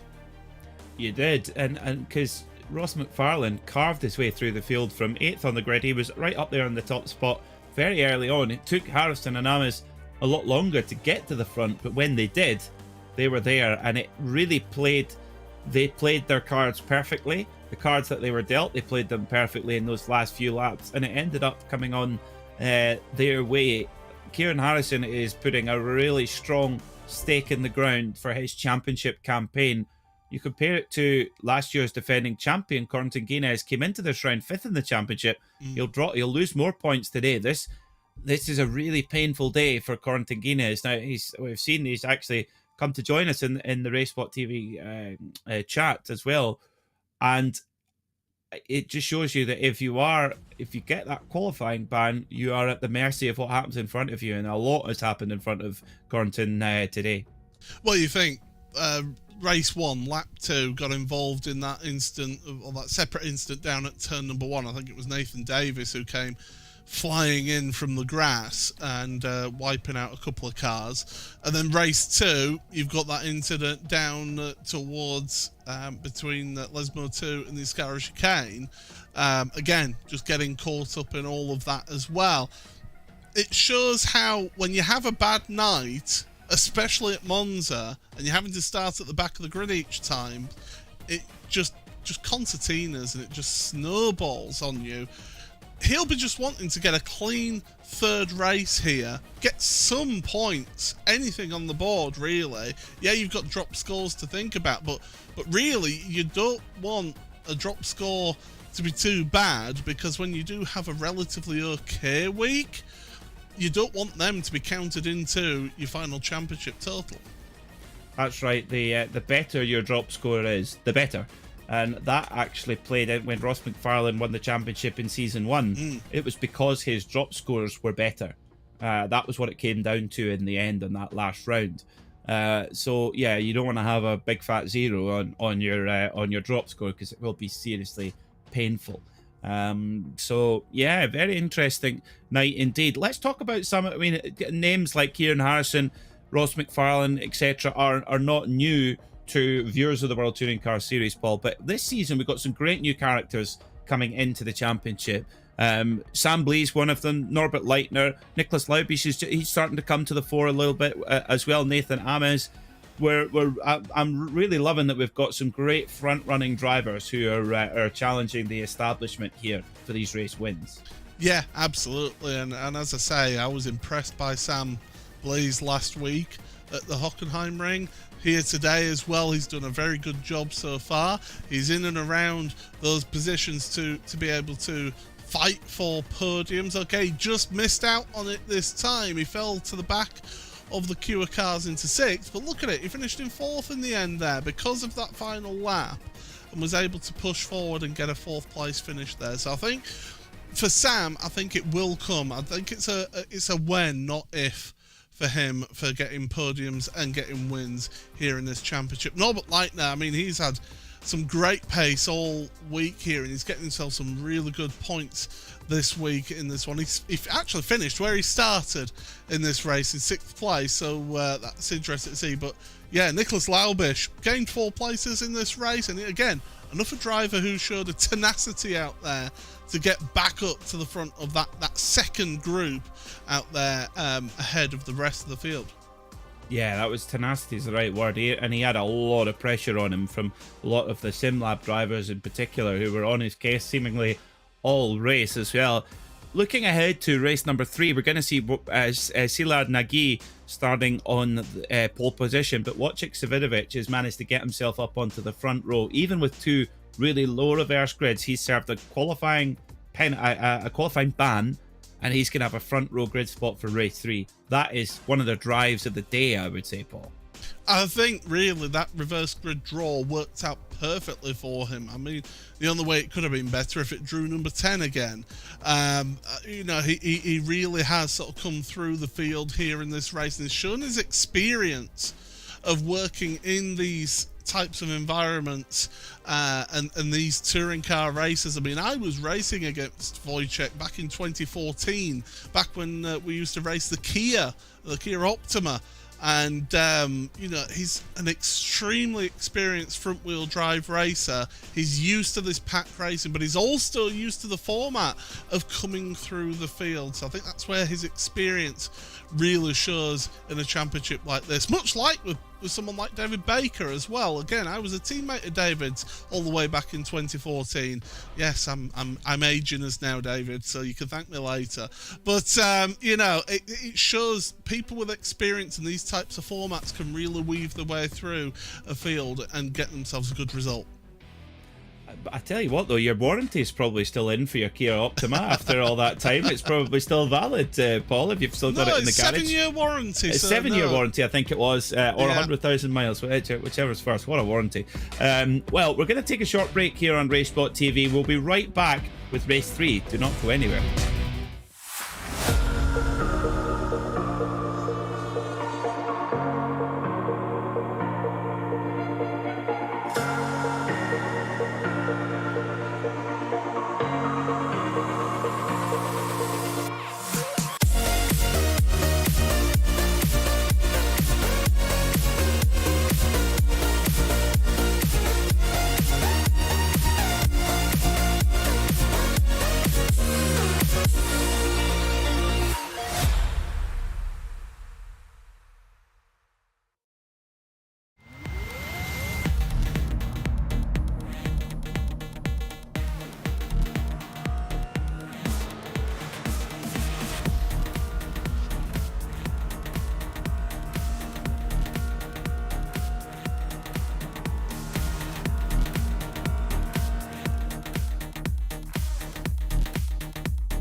Welcome back to RaceSpotTV. It's Peter Mackay alongside Paul Smith here in the commentary booth, ready for the final race of the day here for round 3 of the World Touring Car Series on the iRacing platform. And whoosh, we have got a scorcher on track. 47 degrees Celsius on the track, the highest we've seen. It's climbed all the way through the race meeting, Paul. This is going to be hard work for the driver, surely. I mean, we'll see a similar situation as to what we saw in race number 2 there, as towards the end people just start to scrabble for grip around those corners. But yeah, it's really going to be intriguing to see how these drivers deal with all of that. But I will say, great racing. Apart from the big one that we had, we've had some really good racing out there today. You bet we have. Yeah, some fantastic stuff in both races. And I think having that slightly shorter reverse grid in race 2 really allowed the front runners in the championship to come to the fore and fight for the win again. Kieran Harrison's won both races so far tonight. We very rarely see any drivers winning multiple races on a race weekend because of the way that the reverse grids usually work. They're lower than normal tonight by it's pure chance. It's drawn from a hat, effectively, or virtual hat if you like. And there is an opportunity here, Paul, for Kieran Harrison to do something that is incredibly rare in World Touring Car Series competition, and that's to do a treble. But this is as good a chance as you'll ever get to achieve that. I think if you want a track where you want that opportunity, it's this track, because you can make those overtakes around here. The slipstream is strong. We've seen that, especially in race number 2. We really thought that Leitner and McFarlane were going to pull away at the front, but no, Sam Blease and the others just got dragged along in that slipstream and really made the most of it. So yeah, I'd be intrigued to see how this final race goes for these drivers, and all eyes will be on those SimRC drivers of Kieran Harrison and also Nathan Ames. And if you're Corentin Guinez, you're kind of feeling left out of the group there, aren't you, in this race? Yeah, just a bit. Corentin Guinez has got quite a job in front of him, starting from right down the bottom of the order into this third race, and he's just got to try and survive those first few laps and then pick off as many people as he can and just try and come away with some sort of points. He's left pretty much empty-handed so far. It's likely that this will be a drop week for him, but he's just got to try and limit the damage as much as possible. Easier said than done. I mean, there's not been really much he could have done about the incidents in race 1 or 2, so it just shows you that I think there'll be a lot of drivers maybe just thinking that, well, who should be thinking twice about incidents or causing incidents in the next few weeks, Paul, because that qualifying ban is so punishing. Yeah, you don't want to be doing it at a track where there's very limited overtaking opportunities, that is for sure. And these drivers, like I say, if ever there was a track that you want to have a penalty like that, it's this one, because you can make those overtakes. Elsewhere on the season's calendar, you're going to be struggling if you're starting back there. Yeah, definitely. That's for sure. Well, let's see how they line up then for race number 3 here at the Autodromo Nazionale Monza. And it will be on the front row of the grid. Watch out for Wojciech Savidovic from second on the grid after fighting his way up from the back in race 1. Szilard Nagy will start on pole position alongside Savidovic. Then it's Pete Newman, Jamie Rushworth, Niklas Laubisch and Norbert Leitner. Starting 7th will be David Baker, followed by Sam Blease, Ross McFarlane, Nathan Ames, Kieran Harrison and Esteban Rodriguez. Then it's Jaroslaw Sebula, Miguel Freitas, Morgan Butler, James Holman, Akram Zanoni, your AM winner in race 2 with Dan Martin. Then it's El Neil, Oyston Hereford, Craig Williams, Tom Stanley, Ryan Hamilton and Jake Blackhall. Mark Johnston, Spencer McCarthy, Mike Pollard, Richard Simner, Andreas Gilman and Stuart Bickley, followed by Rob Sutherland, Carl Johnson, Stephen Walker, Daniele Gadici, Hakan Ask and Harry Fox. Row 19 is Neil Roxon, Scott Malcolm, followed by Nathan Davies, James Parker, Chris Charlton and Alain McCain. Then it's Jack Sedgwick, Damon Mulqueen, Neil Stevenson, Ben Gregory, Patrick Faulkner and Nick Clibbins, with Sam Smith, Marcus Law, Corentin Guinez, Ash Sutton, Michael Polishek and Rafael Dreshaz rounding out the top 54 with Terrier Flatten starting 55th. So it's Impulse Racing, Szilard Nagy on pole position. The reps rise and off we go. We're racing for the final time here at Monza in the World Touring Car Series. Down towards turn 1 they go. Savinovic appears to get a good start, but Nagy holds off the run so far. Savinovic is going to try the outside line in that orange Semper Racing machine. Tries to break that a little bit later, but Nagy holds the line very nicely as well. So great getaway then from the Impulse Racing driver as the rest just try to find a piece of tarmac to make it through those opening 2 bends. It's so difficult through that opening chicane when you're at the back of the grid because you've just got no space and you end up almost at a standstill at some point as we carry on around Curva Grande, heading towards the Della Roggia once again in this event. But yeah, good start by Szilard Nagy and Wojciech Savinovic right there with him. But Pete Newman, he can be, on his day, he can be a really, really quick touring car driver. 3rd place at the moment. He's got a tremendous opportunity. And he's got backup from Jamie Rushworth, so the 2 SimLab drivers for underneath the Pure Sims awning.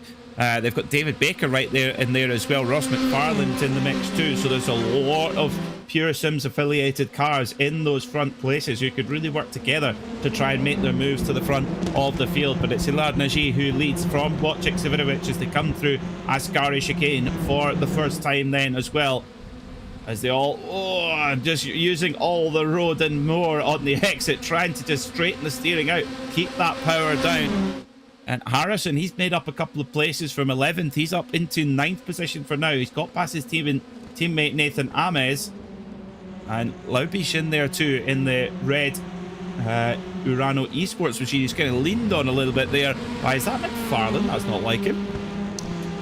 Well, it's Ross there. It Yeah. was. And David Baker has decided to pop out of the queue to give his teammate a little bit of slipstream. Here comes Wojciech Savinovic at the front as well. So he's wanting a change of position. He's wanted to lead this one. And Nagy has decided, you know what, you can have that. And Pete Newman follows Wojciech through there. So that's Newman up to 2nd place, although not the best exit.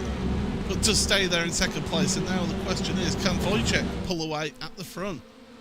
Well, this is the opportunity for Wojciech Savinovic to do that. We've seen so far, we've seen drivers get up to about a 2nd lead and it just evaporate down the straight with the slipstream. Definitely stronger slipstream effect than we expected today, and that has definitely changed the flavour of the racing. Almost impossible to make that breakaway. Although it must be said, Paul, the drivers in 2nd, 3rd, 4th who have been chasing the leader, if they spot the leader threatening to break away, they have been clever in working together and closing that gap back down again. Yeah, they certainly have, and they've really spotted that and worked their way forward. Speaking of working their way forward, Ross McFarlane is up 3 spots. Kieran Harrison up 2 spots as well, so up to 9th for Kieran. He's trying to go for the treble. And it would be great to see that. It'd be a tremendous achievement if he did manage that, but I don't think this is going to be an easy race to do that in. No, definitely not. Definitely not. As Sam Blaze had to take I think he might have got a slow down penalty there. You know, he was right up over the edge of the curb there, and I think Blaze is having to blend out the throttle here. Yes, he is. So he's serving an iRacing slow down penalty. If you cut the curb, the system tells you to slow down for a certain amount of time. Puts you on the naughty step effectively until you've served that penalty, and he's lost a lot of positions there. Really at any point of the race here at Monza, with the cars so tightly packed in groups, it's very, if you serve a slow down penalty, you lose so many positions. But it's Savinovic who leads then from Pete Newman, and as we see, Newman able to close in Savinovic with the slipstream as well. So Savinovic not escaping yet. And yeah, coming back to Harrison, I think his teammate, if I'm not mistaken, Paul, did Guinness do a treble last season? In the, maybe he did. I was too busy concentrating on driving to worry about people's finishes. Of course you were. Yes, I think he did. He was certainly close anyway. If he didn't, but yeah, I'm pretty sure he did. But speaking of Guinness, our defending champion, don't forget, he had to start right at the back of the pack. He has made try and pick him out on the timing screen and see where 11 he's. spots. 11 He's up spots, 11 yes. spots. Yeah, great. He's up to 40th, so good stuff there from Corentin Guinness. And you can be sure he'll make up more. He's got great pace underneath that Sim RC Hyundai Elantra. And Ash Sutton just a couple of positions ahead of him as well in that sort of teal blue and white Pure Sims machine. Of course, his outdoor racing team, Napa Racing UK. Yeah, I think he is actually running under the Napa Racing banner in this series, although he hasn't got the paint on, but I think that's partly because they haven't announced the paint for this season, have they? So they'll be keeping that under wraps until everything is all signed off in terms of sponsors and everything, because these teams, they are very perfectionist when it comes to their liveries, and then their drivers go and spoil it by rubbing all the paint off. Yes, it has to be a paint that wears well if it's going to take part in a British Touring Car Championship, that's for sure. Savinovic hanging on then from Newman, and Silar Nagy looking racy too. Laubish making moves here on Kieran Harrison. That's not what Harrison needs if he wants to get this treble. Getting into a punch up with Laubish. Laubish, one of the very highest ranked drivers in the field, don't forget. He is an 8,600 I rating driver, battling with Nathan Amish right behind him, who's 9,100. So we have some serious talent in this World Touring Car Series. So side by side for the lead into the first chicane. Pete Newman's going to hope. Is he going to be able to get to hit the front? Yes, he does. So great move there from Pete Newman. Gets the move done on Savinovic. Into the lead he goes. So it's game on at the front, and McFarlane, he's right there as well in fourth as well. He's had 2 third places so far tonight, but he'll be wanting more though, Paul. He's had front running pace all day. I mean, Pete Newman and Wojciech Savinovic battling it out on track. This has definitely gone back in time to 2014 from when I used to be racing against those two. And, well, Slazard has this view right now of the two leaders battling away. The problem is those two are slowing each other down, and I think he got a little bit of assistance there, did the man in third place. And I think Ross McFarlane just give him a little bit of a love tap from Maria. Yes, a little bit for sure. Thanks to Andy Sheila in our RaceSpotTV YouTube chat. It was Watkins Glen that Corentin Guinness did the treble last season in the World Touring Car Series, so I wasn't going crazy. So it can be done, and well, that would be quite a boast for Sim RC to have 2 drivers do it in 2 consecutive seasons, but it is far from sealed. There's a long way between Harrison and that P1 spot at the moment. Just 1.3 seconds, but 6 other cars in front of him, as Savinovic holds that leading spot for now.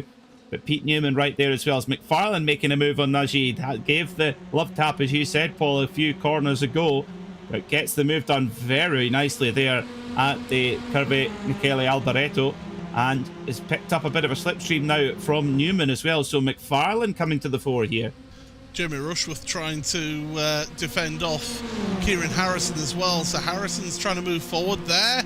Darting out the slipstream was Pete Newman, looking to go to the head of the field, but yes, Savinovic is doing a good job of holding on to that lead for the moment. But look at this queue of traffic here, Peter. That's 1st to 17th all together there on track. And well, I mean, you look at that, the time between 1st and 17th, just 5.3 seconds. Remarkable. That goes all the way back to Craig Williams in the Audi, the first of the Audis. As well. It's yeah, tell you what, they were like trucks in a shunting yard there, going through the first chicane, just bang bang, head to toe all the way through. They all get through cleanly as well, but I guess you can't really be a front running touring car driver and be frightened of a little bit of rough and tumble. Yeah, you've got to, you can't be shy, that's for sure. You've got to make your intentions known. Oh, Savinovic just getting onto the gravel on the exit of the second Lesmo. It's not too bad if you just dip half a tyre into there, but if you get more than that, you end up, that's Sedgwick and car 73 of Mike Pollard, and Pollard finds the tyre barrier is unforgiving. Yeah, very unforgiving. Yeah, Sedgwick's been on a few incidents tonight in that Craig setup shop Hyundai Veloster. We're just going to show the latter part of that as well, but the end result was Pollard going flying into the barrier. So we get another look at it. And, oh, this dear. Ben Gregory. Dear me, what on earth happened there? I think that's something that we've seen a couple of times, isn't it? Drivers getting it all wrong going into the chicane, and then just as soon as you get onto that grass, no matter how hard you press that brake pedal, you ain't stopping on that grass. It's like ice, and before you know it, you're into the side, you're T-boning the car, innocently going through the first chicane. Yeah, you really are.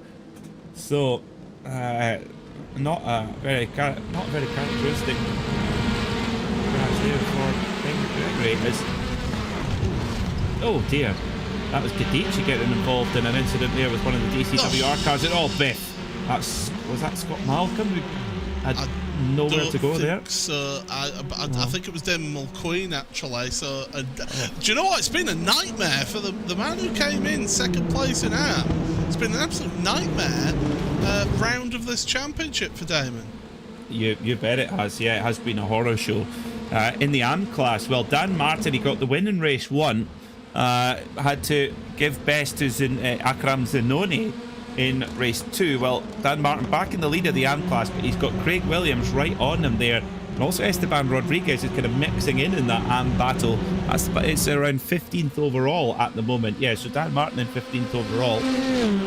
So we've got a bit of just like that. We've got a breakaway at the front. We've got two old stagers of TCR competition here on the iRacing platform. Savinovic from McFarlane. How many titles have they got between them? There's a trivia question. And did you notice in the background of the shot there, a mess making moves on Sazad Nagy, and in fact Nagy's going to drop even more places now to Jamie Rushworth, and even potentially Nicholas Laubish here as well. So yeah, those Sim RC cars, we saw them in around about these places in the last race, didn't we? They've been working their way forward once again. Rushworth will be praying that they can actually get a breakaway, because Pete Newman is still in that slipstream zone. Yeah, Pete Newman is pretty close, but oh, here comes McFarlane now, and if this gets spicy, the pack's going to bunch right back up together. If this does continue to spice up, well, that will bring Harrison and Ames right in there, and I think they need a bit of a hand, you know, Paul, because the 7.5 minutes to go, they've got a little bit of ground to make up if they want to be in the feature for this win. We did see them come from behind in race 2 as well, I suppose, so let's see. But McFarlane hits the front then as well. Is Savinovic going to have a go now as well? Goes to try and get the inside going into the chicane. McFarlane covers it off, said not on your life. Sorry, I just saw the big weaving moment there on the bottom screen, and that was coming through Curva Grande, and that was Jaroslav Sabila. Tremendous job holding on to that one. Little bit of a rub from Laubish just in second of the car mid-corner. Well held. Very well held, has to be said. Guinness, our championship, our defending champion, he's up to 29th, so he's made about 20 positions or so in this race. So again, limiting the damage as much as he can. McFarlane hits the front actually and puts a couple of tenths into Wojciech Savinovic since they've hit the infield here as well. But again, that gap will just evaporate in the slipstream on the straightaway. So it's all about strategy here. It's all about cunning and playing your cards the best way you can. The question is, can Pete Newman and et al. Catch them up? I can tell you, by the way, whilst we're going on, as there's the move for third place. Pete Newman is having to, he tried to turn in, and Harrison went, no thank you, and the mess went, ooh, piece of candy, thank you very much, that's up in place. I can tell you Neil Rocks has been given a black flag, so he must have accumulated a lot of instant points to get himself a drive-through penalty. Yeah, that's a combination of track limits abuses and contact with other drivers that accumulates over the course of the race. Now, that was great team driving from Sim RC. Harrison got the move there on Newman, I think it was, and then Amish just followed straight behind him as well. Great stuff from the Sim RC drivers, and all of a sudden with 5 minutes to go, this is deja vu, Paul. We saw this in race number 2. The Sim RC cars coming to the fore with in those final 5 minutes, and they are right in the fight for the win of this motor race as well. We're going to get another grandstand finish, aren't we? Kieran Harrison's eyeing it up. He wants it, doesn't he? He's only thinking one thing, and he's thinking a perfect weekend, or week, should I say. We're in the middle of the week, not the weekend.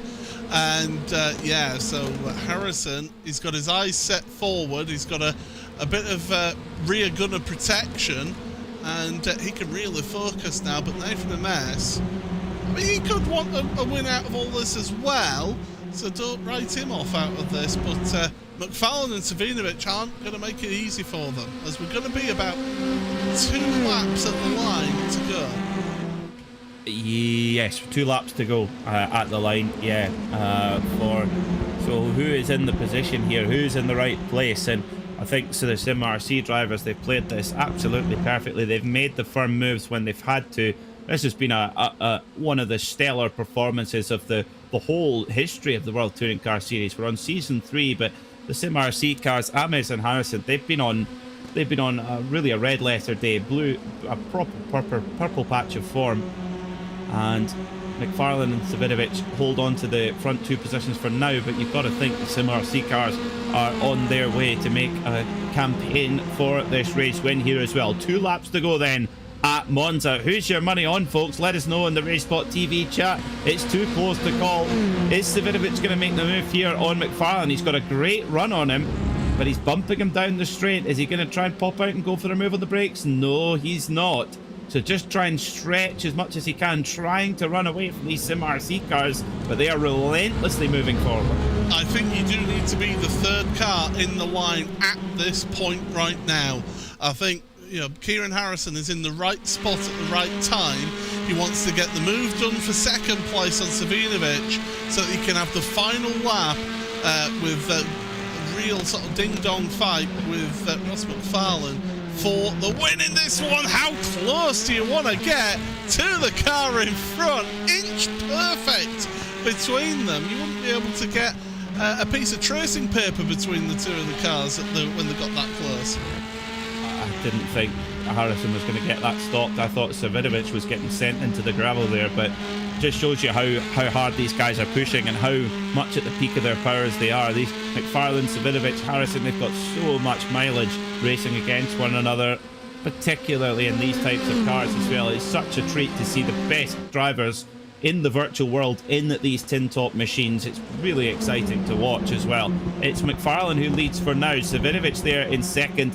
The white flag is being prepared at the flag stand as well, so it's going to be 1 lap to go when they reach the stripe. It's still McFarlane who holds onto the track position as well, but will he have that position coming out of the Michele Alboreto curve? The thing is, Paul, we haven't seen anyone be dragged out that corner, so if you lead out that corner, as long as you get a good exit, you should be okay to the line. Yeah, it's because that finish line, it's in a different place to the start line here. So you come across that finish line just round about now. You see the gantry there. That's where that finish line is. Forget about this line that they're coming past now, but look at this for the lead. Huge big slipstream there from Kieran Harrison. He goes for the move up the inside. It's 3 wide. And it's going to be Savinovic who gets the move for now, but Harrison's going to try and tough it out on the outside. McFarlane again gives him the racing respect, gives him the racing room. Again, like we saw in race 2, the 3 wide as they come around towards the 2nd chicane. And it's Wojciech Savinovic who hits the front now as well. Now, can he hang on to that as well? McFarlane is shoving Harrison along as they head into the 2nd chicane as well. The slipstream's starting to take a big effect now as well. As Ames going to make a move on McFarlane. Doesn't look like it. McFarlane tries to Harrison tries to let off the brake and gets the move done just. And that shuffles McFarlane back a little bit, as well as Ames is left to fight for his own supper there as well. Yeah, David Baker got a really good run out of the Della Rosia, but it's that race for the lead now. There's only 0.3 of a second between them. They've got a gap over Ross McFarlane, so Harrison can really focus forward here. Yep, you bet he can. You bet he can. So Kieran Harrison trying to get that move done, trying to get the move on Wojciech Savinovic. Now, does he make the move into the Curvy Alboreto, or does he try and set up the run to the flag? We've not seen anyone better out of the Curvy Alboreto. So here comes Harrison then. He set up his run on Wojciech Savinovic. Savinovic is holding straight. There's no weaving on the straight from Savinovic, the veteran in touring car racing. That's great respect again as they come up to the final corner again. Harrison's had 2 wins. Can he make it 3? Is he close enough? I don't know. Is Savinovic going to be able to get through here without a mistake? Here comes Harrison. He's got to move. He's got a slipstream as well. Is it going to be enough? It's going to be a big ask for Harrison. Is it going to be Savinovic? Is it going to be Harrison? It's going to be Wojciech Savinovic, who wins race 3 here at Monza. What a performance for the Semper Racing driver. And Paul, that was from a qualifying ban for race 1. He's made his way up all night. Brilliant stuff. Wojciech Savinovic. Dan Martin takes the AM Class honours. Yeah, that's a second AM Class win for Dan, as there's a bit of contact afterwards. After the line. Oh, a bit of afters there. Watch the free M paintwork. Watch. Yeah, watch the paint. I'll get a bit of tea cut on that. But yeah, Dan Martin, great day for the AM driver to get himself 2 good results there, 2 wins and a 2nd place in AM. He'll be absolutely delighted with that. But what a win in the end there. Wojciech Savinovic, it was all about the run out of the Ascara chicane and down that back straight in towards the Curva Alboreto. And well, Wojciech did absolutely nothing wrong. And you're absolutely correct there, Peter. Great respect there. He knew he didn't have to weave down the straight there.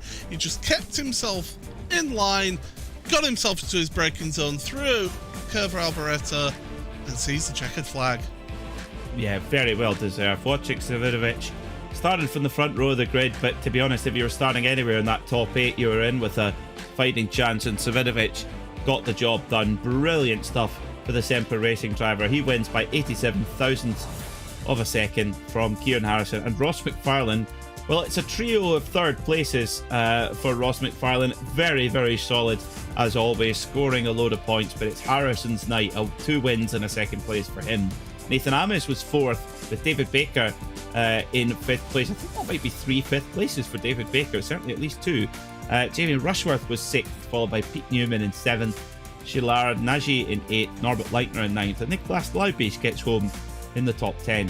Jaroslav Sepula was 11th, followed by Morgan Butler, Sam Blaze, Miguel Freitas, and Dan Martin getting his 2nd win of the night in the AM class. Jake Blackhall was 16th, followed by James Holman. Then it was Craig Williams in 18th, with Richard Silner 19th, and Oyston Hereford rounding out the top 20.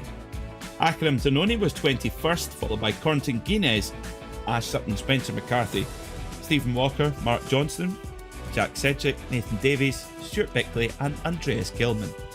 Then in 31st, it was Harkin Ask, followed by Rob Sutherland, Tom Stanley, Chris Chatterton, Terrier Flatten, Raphael Dressas, Michael Polishek, Nick Clemens, Scott Malcolm, and Alain McCain. Then in 41st, it was James Parker, with Neil Stevenson, Harry Fox, Esteban Rodriguez, Ryan Hamilton, Marcus Law, Carl Johnson, Neil Rock, Sam Smith, and Damon Mulqueen rounding out the top 50. With Ben Gregory making it 51 cars on the lead lap, with Paddy Faulkner, El Neal, Mike Pollard, and Daniele Gadici not finishing on the lead lap. The fastest lap of the race, Cornton Guinness, who made up 30 positions in that race. Well, Paul, we didn't quite see the treble from Harrison, but he came as close as you would ever get without getting it. Yeah, talk about giving it a good go, and he certainly showed that. And tremendous driving from Kieran all night. And Sim RC, I don't know what they have in the water there at that team, but my goodness, give me a pint of that, because they really do have a handle on this Hyundai Elantra, and really do know how to extract the most pace out of this car. Almost a perfect night for Kieran, not quite, but still really good points for him over Ross McFarlane in the championship. It is, it really is. And actually, you look, Ross McFarlane is limited. I mean, Kieran Harrison was on a tear tonight, nobody was going to stop him, but McFarlane is limited the damage. The actual points difference won't be hugely different, with McFarlane finishing on the podium in all 3 races. But this is a battle that's going to rage on all season long. And next up, Paul, Canadian Tire Motorsports Park, also known as Mosport, a completely different set of circumstances. Yes, there's a little bit of a slipstream to think about going up the Mario Andretti straightaway, but otherwise, it's a completely different ballgame when we go to Mosport in 2 weeks' time. Yeah, it's a tremendous track. I think it's vastly underrated. I love the venue, and real undulation in all of this one, and certainly going to challenge those drivers. But again, once again, there is opportunity to make some moves there. There is indeed. Well, we're going to speak to the man of the moment, Kieran Harrison, 2 wins from 3. He is down with Paul Smith. Yeah, Kieran, congratulations. What a night it's been for you. And it was so close to a perfect day for you. Yeah, it was really close at the end there. There's a few dodgy moments in the last race in particular, but I got hit with, I just looked at the replay now, I got hit with quite a massive net code as we turned into turn 2 on the last lap, and I got a little bit of damage. So that's my excuse for not getting forged at the end. It didn't really affect the car, but he said I had damage on the radio. Well, the big book of sim racing excuses just keeps on getting bigger and bigger. But, looking at this, it's been one heck of a night towards your championship, and to Nathan as well. It's been a tremendous performance from the 2 of you in the team tonight. Yeah, it was really good. I think Corentin unfortunately got really unlucky with he had a quali ban this week, so it's always tough starting right at the back, but at least the 2 of us managed to have a good result for the team. I mean, I said this last week in the interview, it's extremely helpful having a teammate around and about where you are, just for a bit of communication, a bit of teamwork. And you saw it at the end of the second race. He gave me a right shove coming out of Ascari, and that was the decider really, because me and Ross were going to be side by side to the line without that. So yeah, it's huge having Nathan there with me. Well, we'll let you get off, get yourself a drink and hydrate after that one. Congratulations though, Kieran, on 2 first places in a second. Thank you. Well, great to hear from our winner there, Kieran Harrison, and he will move into a very strong position in the championship. Be sure to join us again here on RaceSpotTV. We'll be back in 2 weeks' time for the World Touring Car Series live from Mosport in Canada. From myself, Peter Mackay, from my broadcast colleague Paul Smith, and our producer Hugo Luis, many thanks for watching, and we'll see you next time on RaceSpotTV.